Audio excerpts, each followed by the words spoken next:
Olá, respondendo agora a pergunta da Karina. A Karina diz o seguinte: como ensinar a criança a ter uma rotina de estudos diária sem cobrança? Karina, isso primeiro depende muito da idade da criança. Quanto mais nova ela for, mais cobrança é necessária, porque ela ainda não tem a maturidade e a disciplina de discernir e entender que ela precisa estudar e ter a sua própria rotina.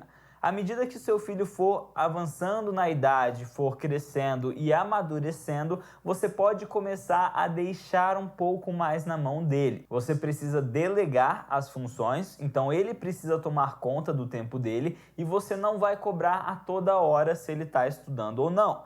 Você pode deixar na mão dele o quando ele vai estudar. O importante é que a tarefa esteja concluída. Então, um exemplo, se ele tem os deveres de casa para fazer, você vai combinar com ele que ele precisa fazer os deveres até às 21 horas. Então, ele pode decidir se vai fazer às 2 da tarde, às 5 da tarde, às 8 da noite, contando que esteja bem feito às 21 horas, você não precisa se preocupar. Isso é muito importante para começar a dar autonomia para a criança e assim ela possa se desenvolver e aprender com os erros, porque vão existir dias que ela não vai fazer aquela tarefa que ela precisa fazer. E aí é o momento de corrigir a criança até que ela aprenda. Então, vai ter as suas consequências se ela não fizer. Só que ficar cobrando e já são 3 da tarde, você precisa fazer, já são 4, você precisa fazer, isso vai criando um desgosto na criança que não é saudável. Mas a gente está falando aí a partir dos 10, 11 anos que a criança já começa a entender esse tipo de coisa.